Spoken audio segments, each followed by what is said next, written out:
Here we have our commissioner, Susan Nicholson, in the house. So we're going to talk about open houses. Susan, our commissioner. Susan, okay? Or is it just Susan is fine. okay? Or all right. Madam Commissioner, I mean, I Oh, don't know how formal we need to be. I'm not a Very formal formal, guy. Mike. I'm not a formal commissioner, so Susan is just fine. When was the last time you did an open house? Probably in 2022 at some point. All right, all right. I'd love to hear how you handled your open houses. But for the purposes of today, I'm going to just run through a couple tips. Some of them might be reminders. Some of them, I can guarantee you, 99.8% of you have never considered this idea, because I hadn't considered this idea until I attended a panel last week. But anyways, I was hanging out with an agent this weekend. Did an open house. That agent indicated someone came through the open house. They had a 45-minute conversation with the person. So I asked the question, did you get their name and phone number? Exactly. That was the Sure. response I have. So for us, open houses, it's all about collecting data and setting appointments. Handing out business cards, as we always talk about, handing out brochures just isn't enough, because they're not going to call you back. So for us, one of the great tools that we use on our team is we call them our neighborhood reports. And it's an opportunity to provide homeowners with current activity reports of their neighborhood. And so if you don't have the I Found Agent website, you can use Armless, and it's the same thing. There's no difference between setting up a search for a buyer and setting up a neighborhood report for a homeowner. It's just your opportunity to keep them updated with all recent activity in their neighborhood. I know a lot of agents use HomeBot. To me, there is nothing out there that is automated enough to give you an exact perspective and exact value on your house. The I Found Agent website, what I love about the I Found Agent website is, instead of Armless, when they do get these alerts from me and they click the links, they are on my website. I want people living, breathing. My last couple of clients, I don't even have them set up in searches in Armless. They're using my mobile app and they're using my website.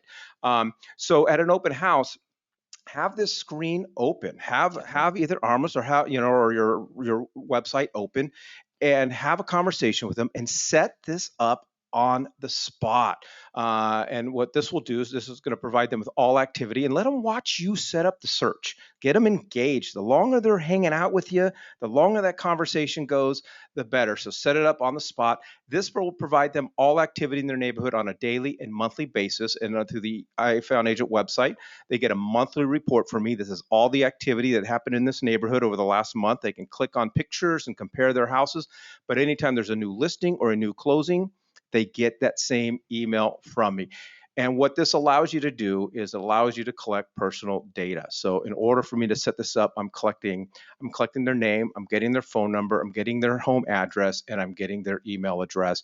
And through the website, it allows me to track their activity. From a marketing perspective, it's always been proven that if you hand something to a consumer, whether it's at a retail store, a car dealership, wherever it may be, if you're handed a brochure, you're handed some kind of product from someone, and they've properly identified themselves on that document for later identification purposes, they will pick up that document so many times when they get home, and they'll share it and they'll talk. It's really important. But what I want to really identify here is, you as a licensed real estate agent in the state of Arizona, you are the community market. You're the one with the license that's supposed to be providing historical feedback to the consumer so they can make better decisions. In that process, they are going to get the information from somebody. Right now, where are they getting it from? National news, it's national reporting. It's not really accurate for Arizona. Even some of the ones that I'll give you off of MLS is not really accurate for every subdivision within the greater Phoenix metro market. So you need to be the hyper-local agent that provides that local data. And by doing so, and keeping them off of Zillow and keeping them off of your competitor sites, makes you that person that they become desired to want to contact when they need more market information. But this gives the agent the ability to handle all the looky-loo neighbors that are coming through that are wasting the time, quote unquote. It's what we hear about all the time is I had no traffic through my open house, but I had a lot of looky-loos. Well, this gives you the ability to get those neighbors to want to work with you. We did an open house in the neighborhood. I walked through it this last weekend. It was the highest listed home in the neighborhood. It was our floor plan. So of course we're going to look through it. And the realtor's joke was all the neighbors have taken all my donuts because they want to see what the highest valued property floor plan was. He had nothing there was a sign-in book. Okay, cool, but give me a neighborhood report and I would be actually interested in that if I'm a neighbor. And then you as the agent are using your time wisely when you're sitting in open house. Hasn't everybody been to a situation where they've dipped their toe into a pool that's like at 62 degrees and you're like, yeah, I'm not jumping into that. But what happens if I told you the other end of the pool was at 101? Would you then jump into it? So again, they need you, those are prospective people. And it works because I did it. Oh, there you go. So I used Realtor Property Resource, and as people would come into my open house, I would have a neighborhood report and I would have a mini property report on display for my listing that I was working. And then, the goal for me was always capture the email and capture the phone number. You get the address because they want the report. You get permission to follow up and provide them updated information on a quarterly basis. But the real golden nugget was not just texting them or emailing them the report.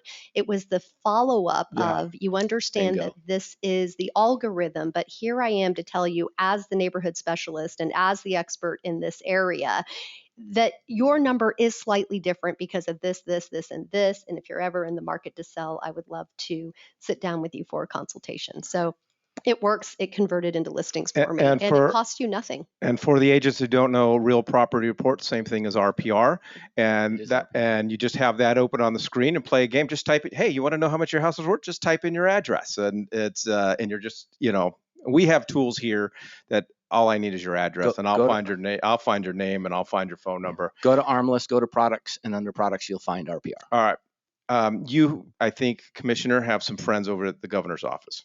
I have a couple. Okay, I need an executive order. I need a new law.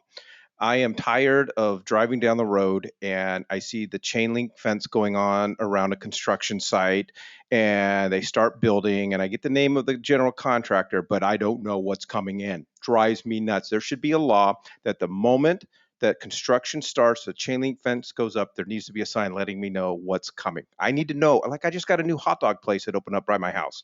Okay. They told me ahead of time. I've been looking forward to this. So at open houses, again, the goal is to have deeper and more meaningful real estate conversations. So drive around the neighborhood, look for construction sites, look for things that are being put in, find out what those things are so that you can have those discussions. Call the local city planning department. That's all you got to is really just call them. What's coming? What are we building? What can we anticipate? And Google that area for upcoming projects and upcoming news, real estate news, because knowing these things are going to serve as great conversation starters. And a lot of us are doing open houses in other parts of the valley that we're not familiar with. So having an idea of what is coming up and being able to share those things, because that's what people want to know. Neighbors come in and they go, hey, did you see that building going up around the corner? You know what that is? Nope. Well, let me tell you what it is. It's a great conversation starter. Absolutely. I mean, Northwest Peoria is going through that right now up in the Vistancia Blackstone market area where they're expanding now up in eventually will be all the way to Carefree Highway.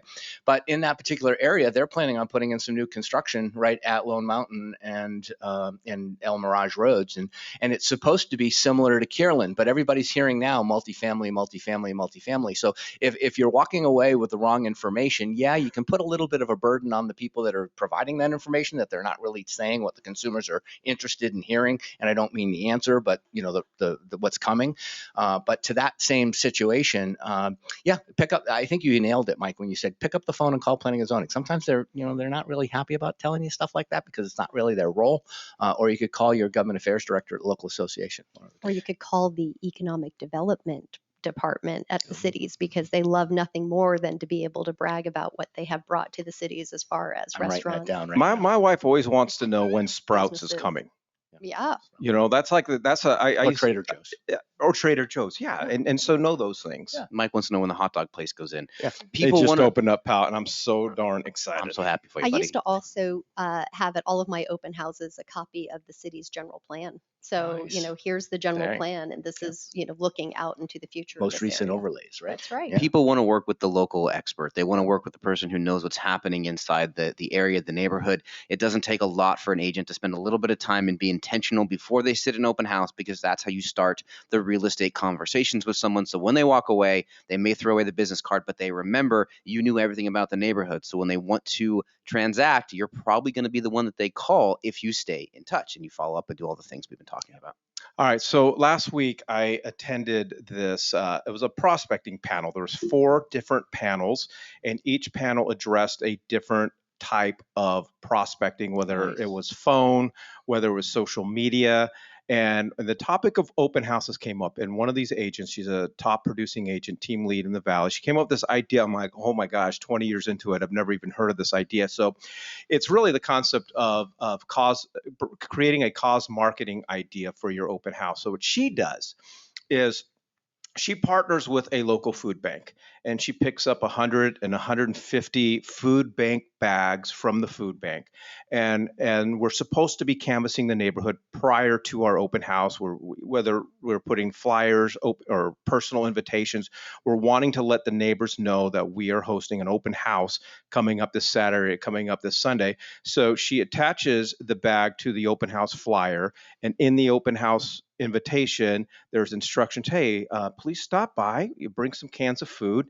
I'm collecting them for whatever, for this food bank. So she invites the neighbors to stop by with food donations, and she says it's just amazing the amount of traffic that she gets, and it's just and it makes her look great as someone giving back to the community, because again the goal is to drive traffic to your open house. And whether it's a food bank or not, find some type of charity and invite the neighbors to participate in it. I love it. There's my biggest thing with open houses and trying to get names and numbers is not violating the law. Meaning there's a I think it's 3220 ARS 322153, but I could be wrong. Commissioner will tell me in just a second, I'm sure. But the fact is, it says that you cannot solicit the names of buyers, sellers, tenants, landlords by using a game of chance. And and yet I see it when I walk into open houses. Somebody's got a little thing up and it says, hey, if you give me your name and number, I'll put your name in a hat for a $250 gas card drawing at the end of the month or something along those lines. The reason I bring that up is because this is where I need your mind to go. I need your mind to go to number 3. I need your mind to start thinking about how can I do more for everybody in the community. And because of that, the consumer wants to willingly give me their contact information because I'm coming from contribution. I'm actually giving back to the neighborhood. I think that's a great idea. Yeah, I can't wait to. Well, I don't do open houses anymore. So if I was going to do an open house, this is definitely something that I would do, because if I was a consumer and a house across the street was being held open and I had a food bank bag there, I would immediately, because that's how my mind works, go through the cupboard, the cabinet, pantry, whatever you want to call it, and look for cans. And I always have to get on my glasses and stare at it, make sure I'm not serving expired food. But those are expiration dates. They're hard to read. You All can right. take it one step further, because I used to organize neighborhood community service events like at a food bank or writing cards for Youth for Troops. And so as you're coming in and you're saying, hey, write a holiday card to our deployed military, and that's how they're serving. Say, oh, by the way, we're packaging care packages on this day and they need another 15 people. Would you be interested in serving with me? And then, you're in a relationship business in real estate. So it's about that FaceTime and building that relationship to become that trusted advisor. Wow. So when you're done being commissioner, can we partner? Yeah. I'll get rid of Ryan. Curtis is out. The commissioner's in.